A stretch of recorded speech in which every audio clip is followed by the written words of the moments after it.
இன்னைக்கு நாங்கள் என்ன பார்க்க போகிறோம்னா கிராவிட்டி. இப்போ இந்த உங்களுக்கு முன்னால் ஒரு படம் ஒன்று காட்டியிருக்காங்க. இந்த படம் சமநிலையில் இருக்குது. பார்த்தீங்கன்னா ஒரு சின்ன கல்லுக்கு மேலே பெரிய கல்லை வச்சு சில கடுகளை அடுக்கி இது ஒரு சமநிலையில் வச்சுருக்காங்க.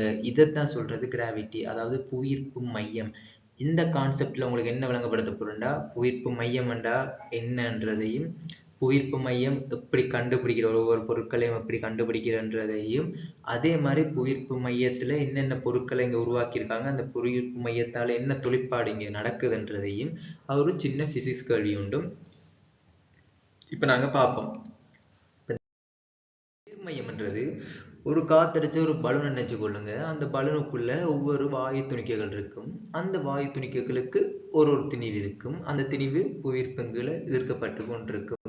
அப்ப அப்படி ஈர்க்கப்பட்டு கொண்டிருக்கும் போது எல்லாமே ஒரு தேறிய விசையா, அதாவது தேறிய நிறையா கீழே தொழிற்படுறதுதான் புவியீர்ப்பு விசைன்னு சொல்லுவாங்க.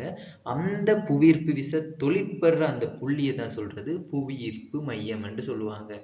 சிம்பிளா சொல்லணும்னா இந்த படத்தை பாருங்க. WG1 WG2 WG3 WG7 வரையும், அதாவது வெயிட் 7 வரையும் தாக்கிட்டு இருக்கும் போது எல்லாத்தையும் சேர்த்து ஒரு தேறிய டபுள்ஜுவா கீழே வர்றதான் புவியீர்ப்பு விசை. அது தொழிற்படுற அந்த புள்ளியை தான் புவியீர்ப்பு மையம் என்று சொல்லுவாங்க. அப்ப பேசிக்கா புவியீர்ப்பு மையம்ன்றது எங்க தொழிற்படுதுன்னு விளங்கிட்டு, அப்ப புவியீர்ப்பு புள்ளியில எல்லாமே ஒரு விசையா தொழிற்பட்டு தேறிய விசையா புவியீர்ப்பு கீழே இழுக்கப்படும் போது அது தொழிற்படுற அந்த புள்ளியை தான் சொல்றது புவியீர்ப்பு மையம் என்று. அப்படி இருந்தேன்டா ஒரு ஒழுங்கான பொருளையும் ஒரு ஒழுங்கற்ற பொருளுக்கும் இடையிலான எப்படி புவியீர்ப்பு விசை கண்டுபிடிக்கிறேன், அது புவியீர்ப்பு மைய புள்ளியை கண்டுபிடிக்கிற அப்படின்டா ஒரு ஒழுங்கான பொருளா இருக்குமெண்டா அதை தண்ட சமச்சீர் அச்சு வழியை நாங்க பிரிச்சோம்டா, ரெண்டு கோடை வச்சு பிரிச்சோம்டா அது இணையற புள்ளியைத்தான் புவியீர்ப்பு மையம் என்று சொல்லுவோம். அப்ப ஒழுங்கற்ற பொருள்ண்டா, அப்ப ஒழுங்கற்ற பொருள்ண்டா ஒன்றும் இல்லைங்க. ஒழுங்கற்ற பொருள்ண்டா முதலாவது ஒரு கோடு வரைவோம். ஒரு நாம எழுமாற்ற இந்த கோடு வேணா வரையலாம். நீங்க எழுமாற்ற ஒரு கோடை வரைஞ்சி போட்டு அந்த பொருளை ஒரு நூல் எடுத்து கட்டி தொங்க விடும்போது அந்த நூல் சார்பா ஒரு நேர்கோடை நாங்க வரையும் போது அது இணையற புள்ளியை தான் சொல்லுவாங்க புவியீர்ப்பு புள்ளி என்று சொல்லுவாங்க. அப்ப ஒரு சமச்சீரான பொருளா இருந்தா அது சமச்சீர் அச்சு வழியே இணையும் போது இருக்கிறதான் புவியீர்ப்பு மையம் பண்ணுவோம். இதே சமச்சீரற்ற பொருள்ண்டா எழுமாற்ற ஒரு கோடை கீறி போட்டு ஒரு புள்ளி பற்றி பிறகு நாங்கள் ஒரு தொங்க விடும்போது அது புள்ளி, அதாவது நூல் பற்றி அப்படியே நூறு கூட இழுக்கிட்டு போகும்போது ரெண்டு புள்ளியும் இணையற இடத்தை தான் சொல்றது புவியீர்ப்பு புள்ளி என்று சொல்லுவோம். அப்போ ஒரு சின்ன பேசிக்கா ஒரு சின்ன கேள்வி பார்த்தோம்டா இந்த நேர புள்ளி தான் புவியீர்ப்பு மையம் என்று சொல்லுவோம். சரி, புள்ளியை பார்த்தோம்டா இப்போ ஒரு தட்டு, அதாவது பேசிக்கா இருக்கிற ஒரு தட்டு பற்றி இதுல புவியீர்ப்பு புள்ளி எப்படி கண்டுபிடிக்கப்படும்டா நிலைக்குத்தாவும் கிடையாவும் ஒரு தட்டு தந்திருக்காங்க, நிலைக்குத்தாவும் கிடையாவும் ஒரு தட்டு தந்திருக்காங்க. இப்ப நான் என்ன செய்ய போறேன்னா நிலைக்குத்து சார்பு ஒரு செவ்வகம் இருக்கு, அதுல அச்சு வழியை நான் பிரிக்கிறேன். இப்ப சமச்சீர் அச்சு நான் சொன்ன சமச்சீரான பொருள்னா சமச்சீர் அச்சு வழியை பிரிப்போம். அதே மாதிரி கிடையான பொருளுக்கு நாங்க சமச்சீர் அச்சு வழியை பிரிச்சோம்டா அதை சேர்ந்த இணைய புள்ளியை தான் சொல்லுவோம் என்னண்டு புவியீர்ப்பு மையம் பண்ணுவோம். சரி, தட்டு வேணாம், இதே ஒரு கம்பியா இருந்ததுண்டா, ஒரு கம்பியா இருந்தா என்ன சிஸ்டம்ண்டா இப்போ இதே நிலைக்குத்து கிடைக்கூட வச்சு கொண்டு செய்வோம். நிலைக்குத்து கம்பி ரெண்டு கம்பி இருக்கு. அப்ப ரெண்டு கம்பிக்கும் நடுப்புள்ளிலாம் திணிவு தாக்கிட்டு இருக்கு. அப்ப இதர தேறிய புவியீர்ப்பு மையம் எங்க தாக்குமாட்டா சரியா சென்டர்ல தாக்கும். அதாவது விசை திருப்பத்துல படிச்சிருப்பீங்க. இந்த ரெண்டு விஷயம் சமப்படுத்துறதுக்கு இப்ப நடுவுல இருக்க ஒரு விசை தொழிற்பட்டு கொண்டு இருக்கு. வடிவாக யோசிச்சு பாருங்க. இந்த சின்ன ரெண்டு புள்ளிகளும் கீழ் நோக்கி விசையை தொழிற்படும் போது அதுல மறுதாக்கமாக நடுப்புள்ளில அதில் மறுதாக்கம் தொழிற்பட்டு இருக்கும். அதனால இந்த நிலைக்குத்து கம்பிகளுக்கு நடுவில் தான் புவியீர்ப்பு மையம் இருக்கும். அப்போ கிடைக்கம்பிக்கும் ஒரு வெயிட் இருக்குன்னு தானே, அப்போ இந்த கிடைக்கம்பிகளுக்கும் இந்த புவியீர்ப்பு மையம் எங்கே தாக்கிட்டு இருக்குன்னா நடுவில் தாக்கிட்டு இருக்கும். அப்போ ரெண்டு புவியீர்ப்பு மையமா இல்லை, ஒரு பொருளுக்கு ஒரு புவியீர்ப்பு மையம் தான் இருக்கு. அதனால இந்த ரெண்டு புவியீர்ப்பு புள்ளிகளையும் இணைச்சு போட்டு இதில் நாங்கள் நடுக்கோட நாங்கள் இணைச்சோம்டா இது புவியீர்ப்பு மையமா இருக்கு. பேசிக்கா இது என்ன சிஸ்டம்டா விசை திருப்பம். அதுக்கு முன் வீடியோ போட்டிருக்கேன் நான். விசை திருப்பத்தை வச்சு கொண்டு செய்யறாங்க. அதாவது ரெண்டு பக்கம் சம விசைகள் தொழிற்படுறதால நடுப்புள்ளியில இந்த புவியீர்ப்பு மையம் காணப்படும். இதே இந்த நீல கலர் மஞ்சள் கலர், இப்போ நீல கலர் திணிவு வித்தியாசமாகவும் மஞ்சள் கலர் திணிவு வித்தியாசமா இருக்கும்போது இந்த பச்சை கலர் புள்ளி கட்டாய நடுவில் இருக்குமென்றில் விசை திருப்பத்துக்கு ஏற்ற மாதிரி புள்ளி ஏறி இறங்கி காணப்படும். ஆனா பேசிக்கா இப்படிதான் கண்டுபிடிக்கிறது ரெண்டு சிஸ்டம். அதாவது ஒரு தட்டு சிஸ்டத்துக்கு எப்படின்னு சொல்லிட்டேன், அதே மாதிரி ஒரு கம்பி சிஸ்டத்துக்கு எப்படி புள்ளிகளை வச்சு கண்டுபிடிக்கிறது. இதே தட்டு சமச்சீர் பொருள்னா சமச்சீர் அச்சு வழியை கண்டுபிடிப்போம். இதே ஒரு கம்பிகள் அப்படியான பொருட்கள் வரும்போது நாங்க இப்படியான விஷயத்தை வச்சுதான் கண்டுபிடிப்போம். அதில் திணிவு தாக்குற புள்ளியில தேரிய மறுதாக்கத்தை வச்சுக்கொண்டு அதை தானே சொன்னேன், அதை தானே புவியீர்ப்பு மையம் சொன்னேன். அப்போ அப்படி வச்சுக்கொண்டு ஒரு புவியீர்ப்பு மையம் தாக்கும், அதுக்கு ஒரு விளைவு கூட கீழே போட்டு அதில் தாக்குற புள்ளியை தான் புவியீர்ப்பு மையமாக கருதப்படும். சரி, அப்படி புவியீர்ப்பு மையத்தை வச்சுக்கொண்டு என்ன யூசேஜ் பார்த்தா புவியீர்ப்பு சமநிலை ஒன்று இருக்கு. ஒரு பொருள்ற சமநிலை புவியீர்ப்பு மையத்துல தங்கி இருக்கு. ஒரு பொருள் சமநிலையா இருக்கணுமா இல்லையான்றது புவியீர்ப்பு மையத்தோட தங்கி இருக்கு. கொண்டா இப்போ ஒரு 3 பொருள் காட்டியிருக்கேன்.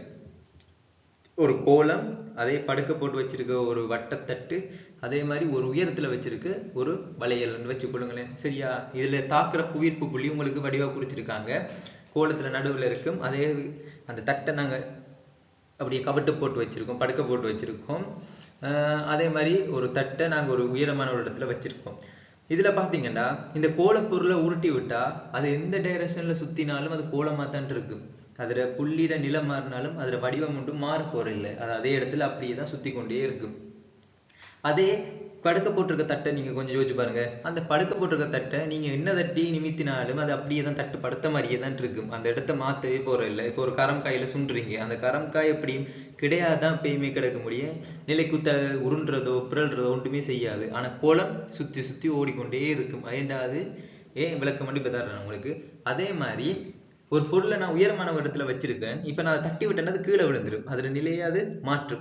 ஆனா நிலையை மாற்றி என்ன செய்யும், உறுதிச்சமநிலைக்கு போகும்போது சரி அது என்னன்னு பார்த்துருவோம். இப்ப இது எல்லாமே ஒரு சமநிலை தான். இப்ப நான் ஒரு கோலமான பொருளை நடுநிலைமையில எடுக்கிறேன். இப்ப சரியா புவியீர்ப்பு மையம் அது நடுவுல துளிப்பட்டு கொண்டிருக்கு. அதனால சரியா புவியீர்ப்பு புள்ளியில புவியீர்ப்பு மையம் இருக்கிறதால அது என்ன சமநிலையில இருக்குமெண்டா நடுநிலை சமநிலையில இருக்கும். அந்த பொருளை நீங்க எந்த ஏங்கிள் மாத்தினாலும், அதாவது எந்த கோணத்துல மாத்தினாலும் அது அவ்வளவா வடிவம் மாற்றப்படாது. அது அப்படியே அதே சிஸ்டத்துல இருக்கும். இப்போ கோலமான ஒரு போல்னு வச்சுக்கொள்ளுங்க. அதை நீங்க உதஞ்சாலும் சரி, தரையில உருட்டி விட்டாலும் சரி, அது என்ன செய்யும், அது உருண்டு கொண்டுதான் போகுமே ஒழிய அது கீழே விழுறதையோ அல்லது அது சப்பளிஞ்சு போறதையோ எதுவுமே இருக்காது. ஏன்றது உறுதிச்சமநிலையில இருக்கு. உறுதிச்சமநிலையில இருக்க எந்த பொருளும் கீழே விழுறதையோ எதுவும் நடக்காது. அது அந்த இடத்துல அது அப்படியே ஆடிக்கொண்டிருக்கும். சரியா, இதே இந்த பொருள் இதே இந்த பொருள் இதான் உறுதிச்சமநிலை. அதாவது நீங்க எந்த கூடுதலான விசை கொடுத்துதான் அதை தூக்க வேண்டி இருக்கும். மற்றபடி அது தரையோட ஒட்டின மாதிரியே இருக்கும். இதை சொல்றது உறுதிச்சமநிலை என்று. லேசில இதை நாங்க நகர்த்த இயலாது. நடுநிலை சமநிலையில இருக்க பொருள் நகர்த்தினாலும் அது விழாது கீழே. அது அந்த தண்டை டைரக்ஷன்ல இருக்கும். அதாவது அந்த கோணத்திலே அது ஆங்கிள்லயே இருக்குமே ஒழிய கீழே விழாது. ஆனா உறுதிச்சமநிலையில இருக்க பொருள் நாங்க லேசில தூக்கவும் இயலாது. அது அந்த இடத்திலேயே உறுதியா இருக்கு. ஆனா வடிவா பாத்தீங்கன்னா அந்த கோலத்துல புவியீர்ப்பு மையத்தை விட கீழே இருக்கிறதால அது இன்னும் உறுதிச்சமநிலையா இருக்கு. அப்ப புவியீர்ப்பு மையம் எவ்வளவுக்கு கீழே இறங்கி இறங்கி போகுதோ அந்த அளவுக்கு உறுதிச்சமநிலை பேணப்பட்டு கொண்டு வரும். அடுத்தது உறுதி இல்லா சமநிலையை தட்டி விட்டா கீழே விழுந்துருமான்னு சொன்னான். அப்ப அது தண்ட ஒரு நியமம், அதாவது கிராவிட்டி எவ்வளவு உயரமா போய் கொண்டிருக்கோ அந்த அளவுக்கு அந்த பொருள் உறுதிச்சமநிலை இல்லாம போய் கொண்டிருக்கும். விழுறதுக்கு எத்தனைக்கிறதுக்கே தகுதியா இருந்திருக்கும். சரியா அந்த புள்ளியிலேயே தாக்கப்பட்டு கொண்டிருக்கும்டா, புவியீர்ப்பு மைய புள்ளியிலேயே ஒரு விசை தாக்கப்பட்டு கொண்டிருக்கும்டா, அது என்ன கோணத்தை மாத்தினாலும் அது கீழே விழுறதோ ஏதோ நடக்காது. அந்த டைரக்ஷன் அப்படியே தான் இருக்கும். ஒரு பொருள் உறுதிச்சமநிலையில நல்லா இருக்கணும்டா அது ஏழுமான அளவுக்கு அதோட திணிவு கீழே தாக்கி கொண்டே இருக்கும். நம்ம எவ்வளவுக்கு கீழே இறங்குதோ அந்த அளவுக்கு அது உறுதிச்சமநிலையில இருக்கும். இதே உறுதி இல்ல சமநிலைண்டா எவ்வளவுக்கு அதோட திணிவு, அதாவது நிறைய வெயிட் கூட உயரம் தாக்கிட்டே இருக்குதோ அந்த அளவுக்கு அந்த பொருள் உறுதிச்சமநிலை இல்லாம இருக்கும். ஓகேவா? சரி, ஒரு உறுதிச்சமநிலை அதாவது நடுநிலை சமநிலைக்கு ஒரு பெரிய உதாரணம்டா நீங்க இந்த கடவழிகளை பார்த்திருப்பீங்க. என்னதான் தட்டி விட்டாலும் அந்த இடத்துலயே அதை ஆடிட்டே நிக்க முடியும், கீழே விழாது. நம்ம என்ன பேர் கீழே விழுந்துருமேட்டு இப்படியான சிஸ்டங்களை நீங்க கூடுதலா வீடியோக்கள் எல்லாம் பார்த்திருப்பீங்க. தட்டி விட்ட தலையாட்டி பொம்மைன்னு சொல்லுவாங்க. அந்த சிஸ்டம் இந்த கான்செப்ட் எல்லாம் இயங்கி கொண்டிருக்கு. அதாவது ஒரு நடுநிலை சமநிலையில தான் இது நடந்து கொண்டிருக்கு. அது தன்னை பாட்டுல ஆடிட்டே இருக்கு. அதாவது டைரக்ஷனை மாத்தினாலும் பட் அது கீழே விழுறதையோ தரையை முட்டுறதையும் நடக்காது. அந்த இடத்துலயே டைரக்ஷனை மாத்திக்கிட்டே இருக்கு. இப்ப இந்த பொருளை கூட நீங்க அசைச்சிங்கண்டா அது சரியா அந்த புள்ளிலேயே அசைஞ்சிட்டு இருக்க முடியே கீழே விழாது. ஏண்டா இதுல புவியீர்ப்பு மையம் என்ன செஞ்சிருக்குன்னா கீழே உறுதிச்சமநிலைக்குள்ள இறங்கி இருக்கு. இது ஒரு நடுநிலை சமநிலையில இருக்கிற ஒரு பொருள் உண்டு. இன்னும் பார்க்கணும்டா இந்த இருக்கு உறுதிச்சமநிலை வடிவா பாத்தீங்கன்னா உறுதிச்சமநிலையில இருக்கு பாருங்க. ஒரு ரேசிங் கார் எவ்வளவுக்கு அதுல திணிவு கீழே இறங்கி இறங்கி போகுதோ அந்த ரேசிங் கார் அவ்வளவு வேகமா போனாலும் அது பிறலாது. அது இவ்வளவு வேகத்துல போய் எந்த பெண்ல வெட்டினாலும் அது தூக்குப்பட்டு பிறலாத காரணம் என்ன, அதாவது பிறலாதுன்னா அது கவலாத காரணம் என்னன்னா அதோட உறுதிச்சமநிலை. அதாவது அதோட புவியீர்ப்பு மையம் இவ்வளவுக்கு கீழே இறக்கி எடுக்கலுமோ அவ்வளவுக்கு கீழே எடுக்கிறாரு. உறுதிச்சமல்ல இருக்கும். வடிவா பார்த்துக்கோங்க, என்ன தாங்கு புள்ளியா இருந்தாலும் தாங்கு புள்ளியை விட திணிவு கீழே தாக்கும் போது அது உறுதிச்சமல்ல இருக்கும். ஒரு ரேசிங் கார் எல்லாம் ஓடும்போது இவ்வளவு வளைவா வேகத்துல போய் வெட்டினாலும் அது பிறலாத காரணமும் அதுல உறுதிச்சமல்ல. ஏண்டா அதுல புவியீர்ப்பு மையம் இருக்க வேண்டிய புள்ளியை விட்டு இன்னும் கீழே இறக்கி கொண்டு போனதாலதான் அந்த ரேசிங் கார் இன்னும் பிறலாமலே இருக்கு. நடுநிலைச்சமநிலைக்கு ஒரு சிம்பிள் உதாரணம் என்ன சொல்றேன்னா, ஒரு பேனாவை கையில வச்சு சரியா நடுநிலையா வைக்கிறதா இந்த நடுநிலைச்சமநிலை. இந்த நடுநிலைச்சமநிலை தான் கூடுதலா விசை திருப்பங்கள் யூஸ் பண்ணப்படுறது. இப்ப இந்த பொருளைனா ஒரு கோல்னு எடுத்தா பாருங்க, 2 பக்கம் திணிவு இருக்கு, அது கீழ் நோக்கி தாக்குது. ஆனா கையால ஒரு மரதாக்கம் கொண்டு கொடுத்து மேல் நோக்கி எடுத்து வச்சிருக்காங்க. ஆனா வடிவா பார்த்துக்கொண்டீங்கன்னா இந்த 2 திணிவையும் கையால கொடுக்குற மரதாக்கம் சமப்படுத்துறதால இது நடுநிலை சமநிலையில இருக்கு. சரியா வச்ச மடை இது நின்ற பாடல ஆடிட்டு இருக்கும், கீழே விழாது, அதோட டைரக்ஷன்லயே அது இருக்கும். அப்ப நடுநிலை சமநிலையில இருக்குன்ற அர்த்தம். வடிவா பார்த்துக்கணும், ஒரு பேனா ஒரு பொருளை வச்ச மடை இது ஒரு நடுநிலை சமநிலையா இருக்கும். இதே உறுதி இல்லா சமநிலை பாருங்க, 2 தொழிற்படுற விசையும் அதுக்கு மேல இருக்க மரதாக்கத்தையும் நான் குறிப்பிட்டிருந்தேன். அதே மாதிரி ஒரு உறுதியில் சமநிலையில இருக்கும்போது இங்க பாருங்க, 2 தட்டு பஸ் இருக்கு. இந்த 2 தட்டு பஸ்ல புவி மையம் எங்க இருக்குன்னு நினைக்கிறீங்க? புவியை விட்டு கொஞ்சம் தூரவா தான் இருக்கு. அதனால இந்த பஸ் வேகமா இங்க வளைவுல வெட்டினா கவுண்டரும் இந்த பஸ். அதே ரேசிங் காரண்டா கீழே அடியில இருக்கும் அதுல புவி மையம். இதே இப்ப இவ்வளவு பெரிய 2 தட்டு பஸ்ன்றக்குள்ள அதுல புவி மையம் சரியா நடுப்புள்ளியில இருக்கிறதால பாருங்க, நிலமட்டத்துல இருந்து உயரமா இருக்கு. இந்த பஸ் கவிழ்றதுக்கான சதவீதம் கூட. அதே மாதிரி இந்த ஐஸ் கட்டில சறுக்கிட்டு போகும்போது சரியா வர்ற கை அவங்க இடுப்புக்குள்ள இருக்கிறதால இது நடுநிலை சமநிலையில இருந்தாலும் பட் இது உறுதி இல்லா சமநிலை. இவங்க எப்ப வேணா விழலாம். அதனாலதான் இவங்க நகர்ந்து கொண்டே இந்த ஸ்டண்டை காட்டிட்டு இருப்பாங்க. என்ன ஒரு இடத்துல இருந்து இவங்க ஒருத்தரை தூக்கி கொண்டிருக்கிறத விட இவங்க ஒரு இடத்துல இருந்து நகர்ந்து கொண்டு இருக்கிறதாலதான் இவங்களோட சமநிலை மிகவும் பேணப்பட்டு கொண்டிருக்கு. அப்படி இல்லாட்டி இவங்க விழுறதுக்கான சாத்தியக்கூறு இருக்கு. அப்ப இந்த போட்டோல இவங்க உறுதி இல்லா ஒரு சமநிலையில தான் இருந்து கொண்டிருக்காங்க. அப்ப பேசிக்கா நீங்க விளங்கி கொண்டு வேண்டியது, எவ்வளவுக்கு திணிவு கீழே இறங்கி போதோ அந்த அளவுக்கு அது உறுதிச்சமநிலையில இருக்கும். அதே சரியா அவன் புவியீர்ப்பு புள்ளி தாக்குற இடத்திலேயே ஒரு விசை தொழிற்படுமாண்டா அது நடுநிலைச்சமநிலையில இருக்கும். அப்ப புவியீர்ப்பு புள்ளி தாக்குறதை விட்டு மேலே இருக்குமெண்டா அது உறுதி இல்ல சமநிலையில இருக்கும். இது சமநிலை பத்தின 3 விஷயம் தான். ஒரு கேள்வி ஒன்று பார்ப்போம். சரியா, அதுக்கு முதல் இந்த பொம்மை எல்லாரும் பார்த்துருப்பீங்க. இந்த பொம்மை இவ்வளவுதான் ஆட்டி விட்டாலும் சரியா தரையில வந்து நிக்குது, நேரா வந்து நிக்கிறது காரணம் இதுல பொருள் இருக்க புவியீர்ப்பு மையம் எவ்வளவுக்கு கீழே இறக்கலுமோ அவ்வளவுக்கு கீழே இறக்கி இதை கொண்டு வந்ததுதான். இந்த பொருள் என்னதான் ஆட்டி விட்டாலும் இது தரைய முட்டாது. ஏண்டா இதுல புவியீர்ப்பு மையம் தர சார்பா இருக்கு. இதுக்கு இன்னும் பெரிய உதாரணம் ரேசிங்கர் தான், மறந்துடாங்க. இது உறுதிச்சமநிலையில இருக்கு. இப்ப 2 தட்டு இணைக்கப்பட்டிருக்கு. ஒரு தட்டு செவ்வகம், இன்னொரு தட்டு முக்கோணம். உங்களுக்கு எல்லாத்திலையும் பொருள்ற நீளங்கள் தந்திருக்காங்க. பாருங்க, நீளம் 16 சென்டிமீட்டர், அகலம் 12 சென்டிமீட்டருக்கு ஒரு சதுரம். அதே மாதிரி ஒரு முக்கோணம், அதுல செங்குத்து உயரம் 6 சென்டிமீட்டர் தந்திருக்காங்க. சரியா பாத்தீங்கன்னா இதுல இருக்க புவியீர்ப்பு மையத்தை குறிக்கணும். புவியீர்ப்புகளில் இப்ப இதுல இருக்க புவியீர்ப்பு, அதாவது இந்த எக்ஸ்ர பெருமானம் என்னன்னு கேட்டுட்டாங்கன்னா இதுல இருக்க புவியீர்ப்பு மையங்களை குறிப்போம். இது ஒரு செவ்வக அடர் தானே, சரி புவியீர்ப்பு மையத்தை குறிச்சிட்டோமா, எல்லாத்துக்கும் போடுவோம். சிமோல் எம்ஜி சிமோல் M1 போடுவோம். சரியா பாத்தீங்கன்னா இந்த செவ்வகத்துல நடுப்புள்ளில எம்ஜி தாக்குது, ஸ்மால் எம்ஜியும். சரியா இந்த முக்கோணத்துல நடுப்புள்ளில கேபிட்டல் எம்ஜி தாக்குது.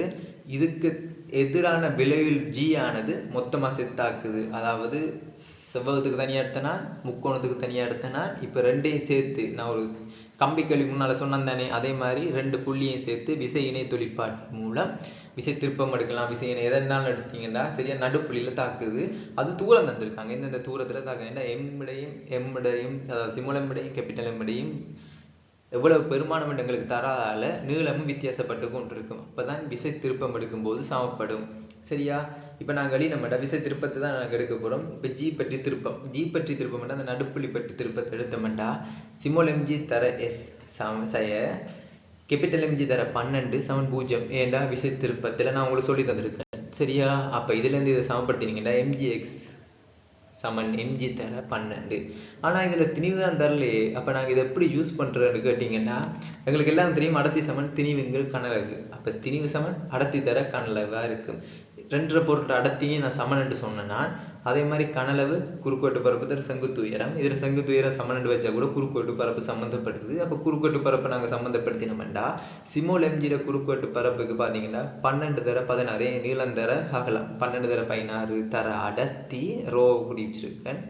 அதோட எம்ஜி தானே பக்கத்தில் ஜியை போட்டிருக்கேன். தர எக்ஸ் சமன் முக்கோணத்துற பரப்புக்கு அரை தர அடிதர செங்குத்துயரம் அரை தர 12 தர செங்குத்துயரம் என்று போட்டோம்டா அங்கால ரோன்றது அடர்த்தி ரெண்டுக்குமே சமன். அதே மாதிரி ஜியும் ரெண்டுக்கு சமன் தர 12.